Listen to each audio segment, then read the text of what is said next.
नमस्कार दोस्तों, मेरा नाम है चंद्रलोक और मैं आप सभी का इस नए वीडियो सीरीज़ में हार्दिक स्वागत करता हूं। शुरुआत करते हैं आज के सबसे बड़ी और बेहद गंभीर खबर के साथ, जो है मध्य पूर्व से, जहां ईरान और इजराइल के बीच तनाव खतरनाक स्थिति पर पहुंच चुका है। स्थिति इतनी गंभीर है कि संयुक्त राज्य अमेरिका सीधे तौर पर इस टकराव में शामिल हो चुका है। तेहरान से लेकर अवीव तक धमाकों की गूंज ही गूंज सुनाई दे रही है। मिसाइलें, ड्रोन अटैक, एयर स्ट्राइक और देशों में आक्रामक बयानबाजी हो चुकी है। क्या यह संघर्ष ऐसे ही एक बड़े युद्ध की तैयारी कर रहा है? आइए समझते हैं इसे विस्तार से। ईरान और इजराइल के बीच दुश्मनी कोई बड़ी बात नहीं है। पिछले कुछ वर्षों में दोनों देशों के बीच शैडो वार यानी परोक्ष युद्ध चलता रहा है, जिसमें साइबर अटैक, गुप्त ऑपरेशन और सीमित सैन्य कार्रवाई शामिल रही है। इजराइल लंबे समय से आरोप लगाता रहा है कि ईरान परमाणु हथियार विकसित करने की कोशिश कर रहा है। वहीं ईरान इस आरोपों को नकारता रहा है और कहता है कि परमाणु कार्यक्रम शांतिपूर्ण उद्देश्यों के लिए है। तनाव तब और बढ़ गया जब इजराइल ने ईरान के सैन्य ठिकानों को निशाना बनाया। जवाब में ईरान ने मिसाइलें और ड्रोन से हमले किए और अब हालात ऐसी खुल गई हैं कि जैसे जंग हो रहा हो, युद्ध हो रहा हो। अभी आए ताज़ा रिपोर्ट के अनुसार इजराइल और अमेरिका ने मिलकर ईरान के कई रणनीतिक ठिकानों पर एयर स्ट्राइक की है। तेहरान सहित कई बड़े शहरों में विस्फोट की आवाज़ें सुनी गई, जहां पे स्थानीय मीडिया ने धुएं की गुब्बार और क्षतिग्रस्त इमारतों की तस्वीरें भी सामने आई है। इजराइल के प्रधानमंत्री बेंजामिन नेतन्याहू ने बयान में जारी किया है कि यह कार्रवाई राष्ट्रीय सुरक्षा के लिए जरूरी थी। वहीं ईरान के सर्वोच्च नेता अयातुल्लाह अली खामनेई ने कड़ी चेतावनी दी है। इस हमले का कड़ा और निर्णायक जवाब दिया जाएगा। ईरानी ने जवाब में कार्रवाई की मिसाइलें दागी, जिसमें से कुछ इजराइल की सीमा के भीतर गिरी। इजराइल की एयर डिफेंस सिस्टम में कई मिसाइलों को हवा में ही नष्ट कर दिया गया, लेकिन कुछ इलाकों में भी नुकसान की बड़ी खबर सुनाई दे रही है। ईरान के सर्वोच्च नेता अयातोल्ला अली खामनेई की मृत्यु की पुष्टि ईरानी सरकार, मीडिया और अंतर्राष्ट्रीय स्रोतों ने कर दी है। वे 86 वर्ष के थे और उन्होंने 1989 में देश का नेतृत्व किया। इजराइल और अमेरिका द्वारा संयुक्त सैन्य हमलों के बाद ईरानी नेता खामनेई की हत्या का शिकार हो गए। यह मामला तेहरान के पास और उनकी सुरक्षा पर प्रस्तुत किया गया था। ईरान के सरकारी टीवी ने घोषणा की है कि खामनेई देश के शहीद कहलाएंगे और 40 दिन का राष्ट्रीय शोक घोषित किया गया है। संयुक्त रूप से अमेरिका और इजराइल ने बड़े पैमाने पर मिसाइल और हवाई हमले किए, जिनका नाम ऑपरेशन इपिक फोरी बताया गया। इसके तहत ईरान के सैन्य और परमाणु इंफ्रास्ट्रक्चर को निशाना बनाया गया। खामनेई के कई पारिवारिक सदस्य तथा सुरक्षित अधिकारी भी मारे गए। खामनेई की मौत के बाद ईरान के अंदर गुस्से और विरोध का प्रदर्शन फैल गया है। बड़ी संख्या में लोगों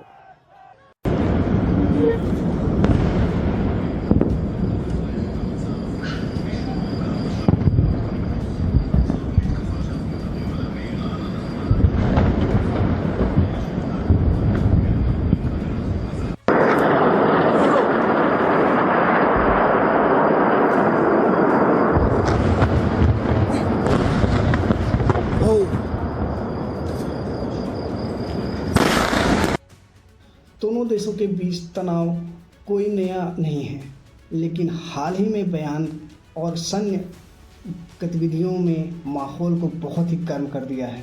इजराइल के प्रधानमंत्री ने साफ कर दिया है कि हम सुरक्षा से कोई समझौता नहीं करना चाहते। ताज़ी रिपोर्ट के अनुसार इजराइल और अमेरिका ने मिलकर ईरान के कई रणनीतिक ठिकानों पर एयर स्ट्राइक किया। तेहरान समेत कई बड़े शहरों के विस्फोट की आवाज़ें सुनाई दी। स्थानीय मीडिया के धुएं और गुब्बारों में क्षतिग्रस्त इमारतों की तस्वीरें भी सामने आई। देखिए जरा इस रिपोर्ट को। इजराइल के प्रधानमंत्री बेंजामिन नेतन्याहू ने बयान में जारी किया है कि यह कार्रवाई राष्ट्रीय सुरक्षा के लिए जरूरी थी। वहीं ईरान के सर्वोच्च नेता अयातुल्लाह अली खामनेई ने कड़ी चेतावनी दी है। इस हमले का कड़ा और निर्णायक जवाब दिया जाएगा। इजराइल के प्रधानमंत्री बेंजामिन नेतन्याहू ने बयान जारी करते हुए कहा है कि कार्रवाई राष्ट्रीय सुरक्षा के लिए जरूरी है।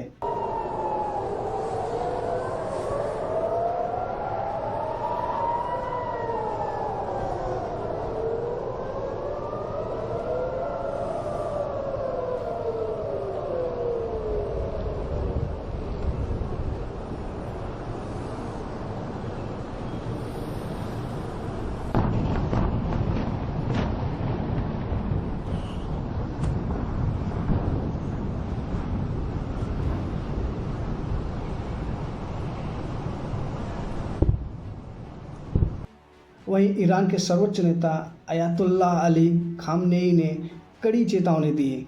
इसी मामले में ईरान ने जवाबी कार्रवाई में कई मिसाइलें दागी, जिसमें से कुछ मिसाइलें सीमा के भीतर ही गिरी। इजराइल के एयर डिफेंस सिस्टम ने कई मिसाइलों को तो हवा में ही नष्ट कर दिया, लेकिन कुछ इलाकों में नुकसान हुआ। स्थिति बेहद तनावपूर्ण है। दोनों देशों के बीच सेना की हाई अलर्ट पर है।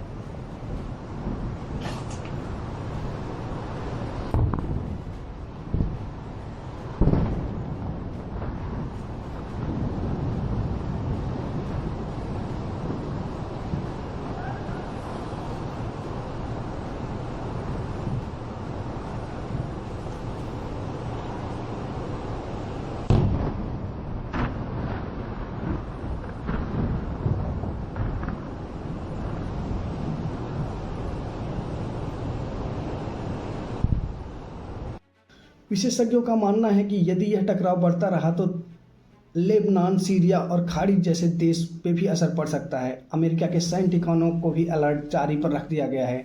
तेल की कीमतों में भी तेजी आ रही है। वैश्विक शेयर बाजार लगातार गिरावट की स्थिति में है। संयुक्त राष्ट्र ने दोनों देशों से संयम बरतने की अपील की है। दुनिया के कई बड़े देशों ने कहा है कि युद्ध किसी समस्या का समाधान नहीं है और कूटनीतिक रास्ता अपनाना चाहिए। भारत की बात करें तो भारत ने अपने नागरिकों से एडवाइजरी जारी किया है और क्षेत्र में रहने के लिए भारतीयों को सतर्क रहने को कहा है। सरकार अभी पूरी तरह से नज़र बनाए हुई है। हर घंटे नई जानकारी सामने आ रही है।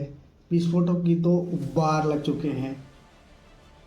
ईरान अपने साइड से जितना हो सकता है पूरी तरह से पावर लगा दिया है। इवन सऊदीया भी इस समय अपने सेनाओं को पूरी तरह से छोड़ दे दिया है। हम आपको इस बड़े घटनाक्रम के हर अपडेट बीच बीच में देते रहेंगे। क्या है आपका मानना? क्या यह संघर्ष जल्द थमेगा या एक बड़े विश्व युद्ध की शुरुआत है? मिलते हैं आपसे नेक्स्ट वीडियो में। तब तक के लिए जय हिंद।